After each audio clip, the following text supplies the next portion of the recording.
Es un placer darles la bienvenida a este nuevo ciclo de varios encuentros en un nuevo formato. La idea es que ustedes puedan acceder en cualquier momento y desde cualquier lugar y puedan compartir esta información que tendremos para darle. Hemos elegido a una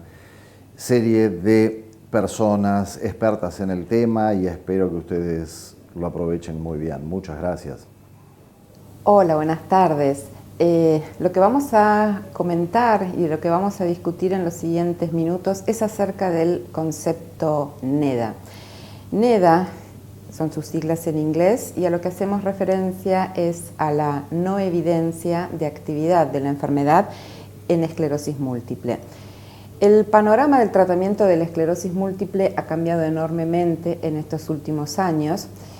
ya que si consideramos la actualidad existente en el año 1993, en donde disponíamos únicamente de un interferón para el abordaje terapéutico de los pacientes,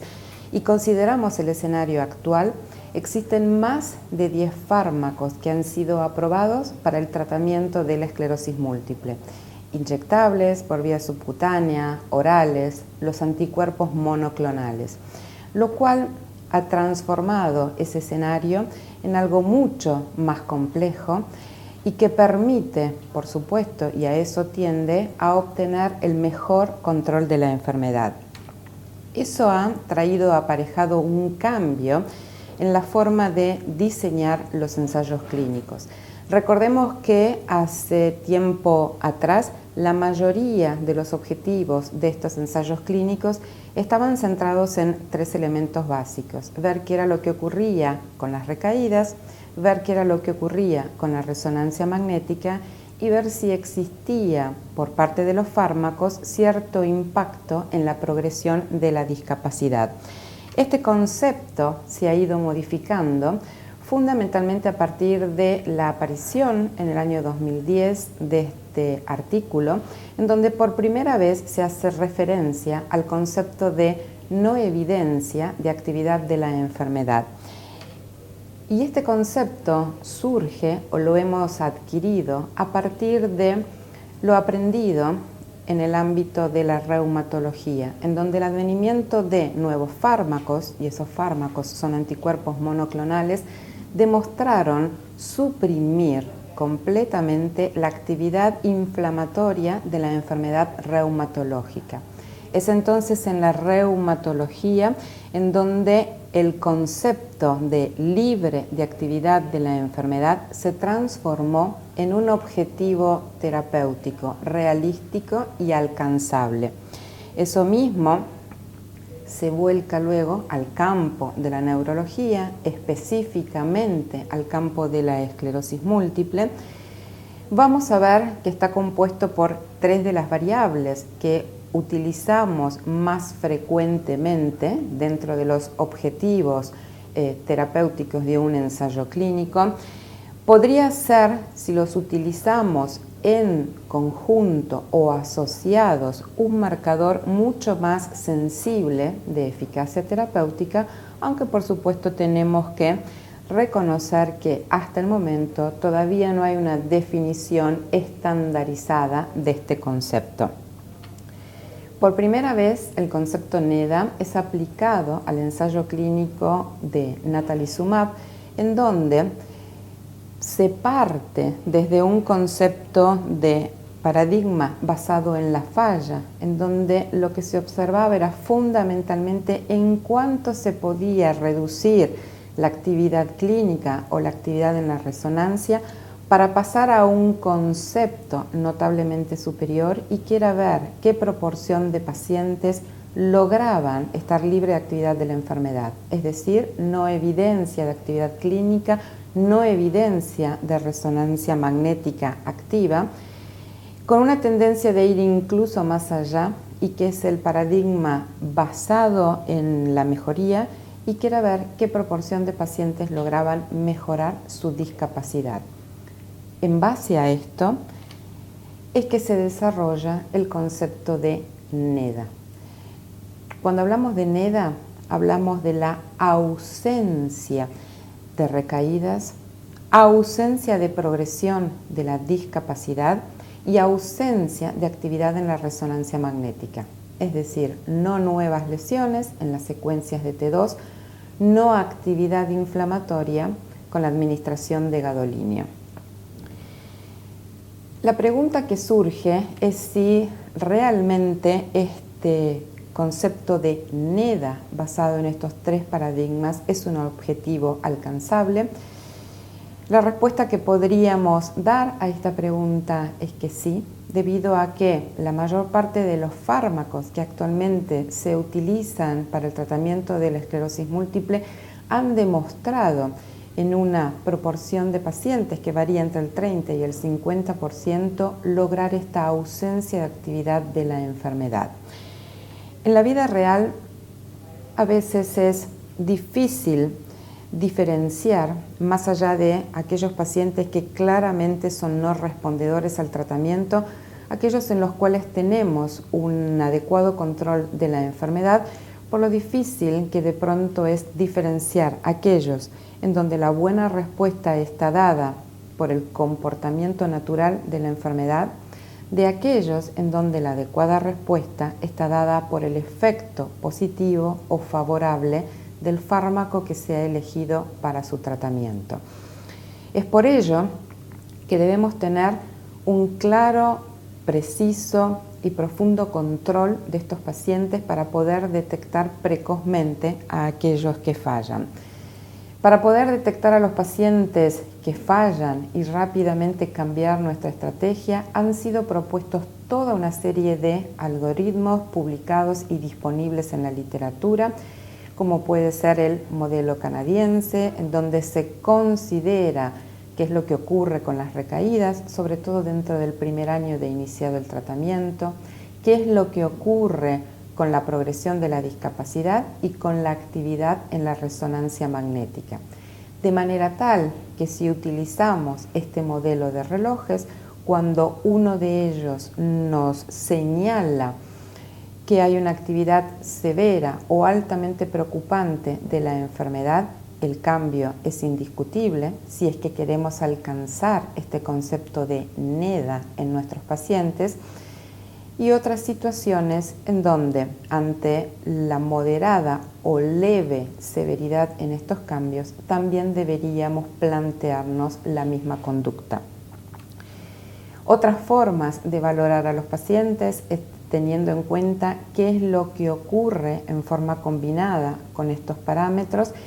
y de hecho de allí parten los trabajos publicados por el grupo de Barcelona.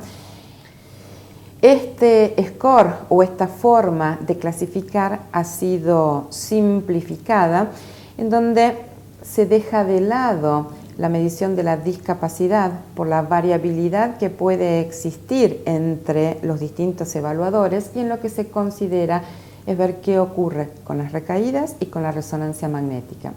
También en este caso es relativamente sencillo poder diferenciar pacientes ubicados en los extremos, aquellos en donde sabemos que la respuesta va a ser favorable, aquellos en donde sabemos indiscutiblemente que su respuesta no va a ser adecuada por la actividad en la resonancia y por lo que ocurre desde el punto de vista clínico, y por lo tanto lo que sugiere este grupo de autores es ver qué es lo que ocurre luego del año del tratamiento, y aquellos pacientes que están ubicados en esos estadios o en esas puntuaciones intermedias, volver a reclasificarlo a los 6 meses, viendo qué es lo que ocurre tanto a nivel de la clínica cuanto a nivel de la resonancia magnética, y nuevamente reagruparlos entre respondedores y no respondedores. La idea final de todas estas formas de valoración de los pacientes es detectar rápidamente a aquellos que fallan, plantearnos un cambio en nuestra estrategia y poder alcanzar este objetivo NEDA del que estuvimos haciendo referencia hasta ahora. Hemos dicho que este concepto NEDA involucra clínica, y que tiene que ver con las recaídas, progresión de la discapacidad y actividad en la resonancia magnética. La pregunta que sin embargo surge es si no nos estaremos olvidando de algo.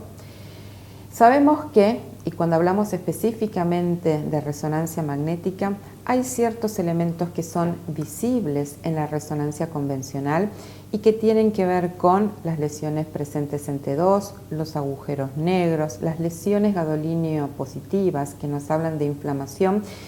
y que tenemos otros elementos como la atrofia cerebral que aparece en etapas que son mucho más tardías.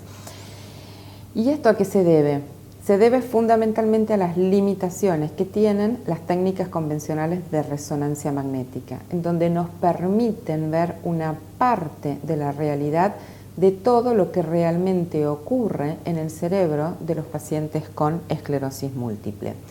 Y uno de esos elementos que es invisible y sobre todo en etapas precoces, pero que está presente desde etapas precoces de la enfermedad, es la atrofia cerebral.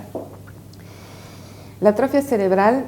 que es un fenómeno degenerativo que, como acabamos de decir, está presente desde etapas iniciales de la enfermedad,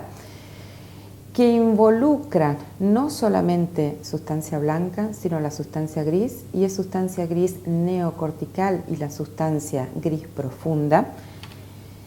y que tiene una relación muy íntima o cercana con las alteraciones, no tanto a nivel físico, sino a nivel cognitivo, que vamos a ver que se producen en este grupo de pacientes. Retomando el concepto que decíamos anteriormente, y esto es importante recalcarlo, la atrofia cerebral es un fenómeno que está presente desde etapas muy precoces de la enfermedad, que progresa inexorablemente durante la evolución de la esclerosis múltiple a una velocidad que va a ser absolutamente independiente del fenotipo de esclerosis múltiple. ¿Esto qué quiere decir? Se atrofian igual pacientes en etapas iniciales de la enfermedad, estamos hablando de un síndrome desminimizante aislado, o pacientes que ya se encuentran en etapas mucho más avanzadas de la enfermedad. Nosotros tenemos experiencia en el estudio de la atrofia cerebral en pacientes con esclerosis múltiple, y esto que estamos mostrando ahora es una de nuestras primeras publicaciones en donde claramente demostramos que en pacientes con síndrome desminimizante aislados existe, comparado con un grupo de controles, atrofia cerebral a predominio de sustancia gris. Y si vamos aún más lejos, hemos podido demostrar, y esto es una publicación reciente de este año, que este fenómeno de atrofia cerebral también está presente en aquellos pacientes con un síndrome radiológico aislados, es decir, pacientes que aún no han tenido las manifestaciones clínicas de la enfermedad, pero que sin embargo este fenómeno de neurodegeneración ya está presente y con igual intensidad o severidad que en pacientes con un síndrome desminimizante aislado, en donde las manifestaciones clínicas de la enfermedad ya se han hecho presentes. No debemos dejar de lado que el fenómeno de atrofia cerebral forma parte del envejecimiento normal de todo cerebro humano. Sabemos que en adultos sanos el cerebro se atrofia a una velocidad que va de -1 a -0,3% por año. Es normal y tiene que ver con el envejecimiento. En pacientes con esclerosis múltiple no tratados, la velocidad a la cual progresa esta atrofia cerebral es significativamente mayor y va desde un -0,5 a un -0,5% por año. Lo que nosotros pretenderíamos de un buen tratamiento en esclerosis múltiple y que pueda controlar este fenómeno de atrofia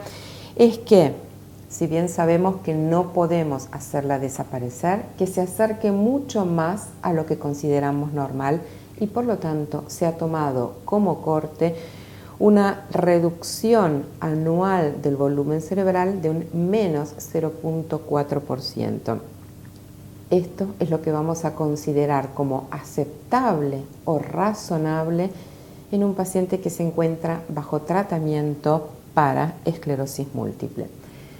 Sabemos que esta atrofia cerebral está íntimamente relacionada a la discapacidad física.